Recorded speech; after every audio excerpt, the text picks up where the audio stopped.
How to see your saved posts on Twitter, now known as X application. Hey guys, welcome back to the channel. First and foremost, make sure you have updated your application. To do so, head over to Play Store or App Store, search for the X app, and tap on Update button if it's available.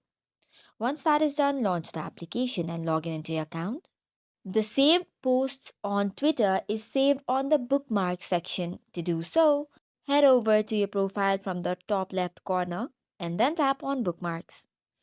Tapping on it will take you to another page having the list of all those posts and tweets that you have saved or bookmarked.